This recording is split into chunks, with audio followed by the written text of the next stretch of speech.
Good morning बच्चों। कैसे हैं आप लोग? आई होप आप लोग एंजॉय कर रहे होंगे।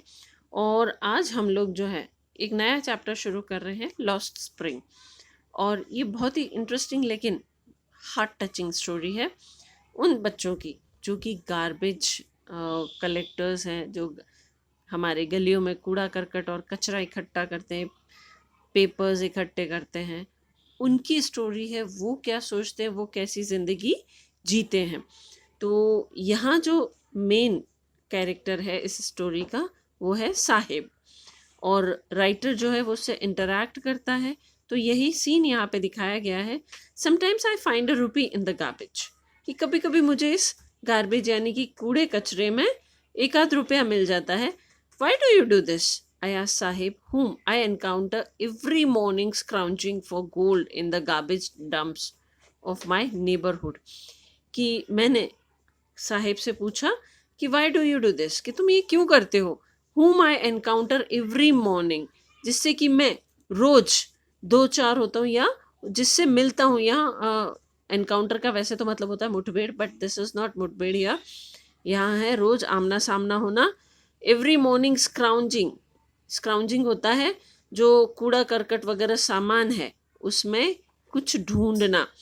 For gold in the garbage dumps of my neighbourhood, कि मेरे पड़ोस में जो गार्बेज डम्प्स है या कचरे की ढेरी है उस पर वो बच्चे कुछ कूड़ा करकट ढूंढ रहे हैं। तो साहिब उनमें से एक है।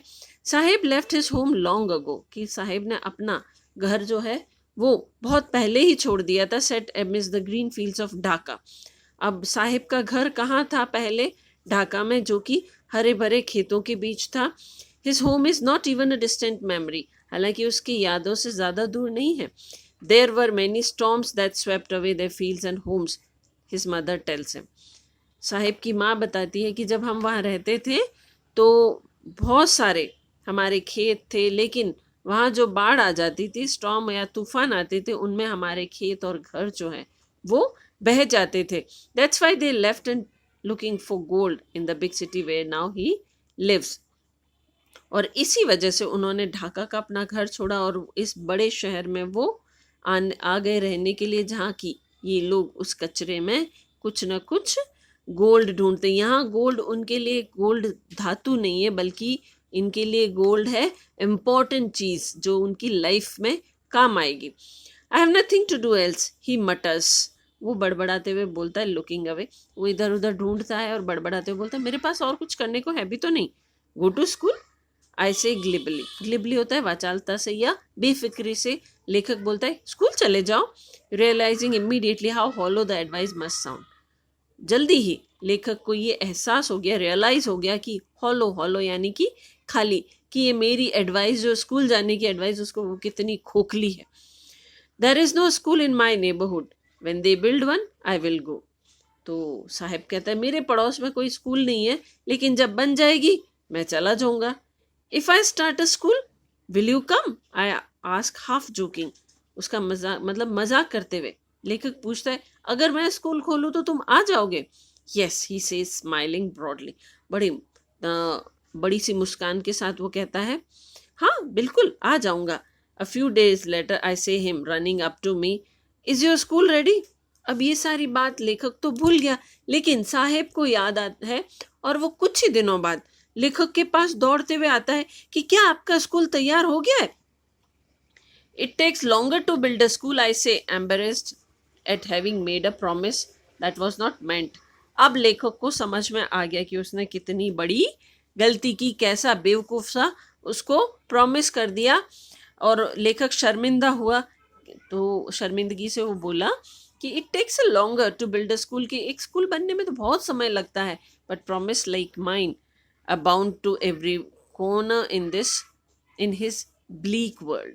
लेकिन इस तरह का जो प्रॉमिस है उसके लिए उस बच्चे को कितनी एक नया एहसास दे जाता है, एक नई दुनिया की तरफ ले जाता है। After few months of knowing him, अब कई महीने बीत गए। लेखक और साहिब एक दूसरे को जानते हैं। I ask him his name, हालांकि आज तक लेखक ने उसका नाम नहीं पूछा था, अब पूछ रहा है। लेखक ने उसका नाम पूछा, साहिब आलम, ही अनाउंसेस। तो साहिब बड़ा यूं गर्व से बोलता है Sahib Alam, he does not know what it means, लेकिन साहिब को उसके नाम का असली मतलब ही नहीं पता. If he new it's meaning Lord of the universe he would have a hard time believing it.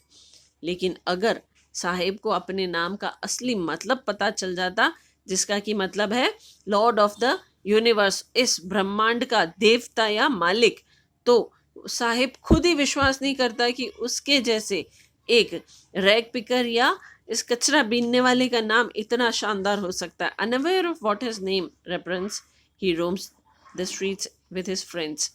अब अनअवेयर, वो अनभिज्ञ है अपने नाम के मतलब से, साहिब अपने दोस्तों के साथ गली गली घूमता है. एन आर्मी ऑफ बेफुट बॉयज, बेफुट नंगे पैर, boys who appear like the morning birds and disappear at noon.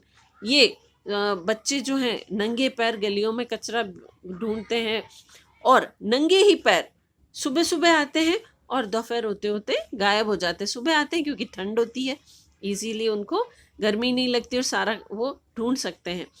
और डिसअपियर एट नून, और दोपहर की गर्मी के साथ ही ये बच्चे भी गायब हो जाते हैं. Over the months I have come to recognise each of them. और कई महीनों में जाके लेखक उनमें से सभी बच्चों को जानने लग जाता है. ओके बच्चों, आज के लिए इतना काफ़ी. We will continue tomorrow. Thank you.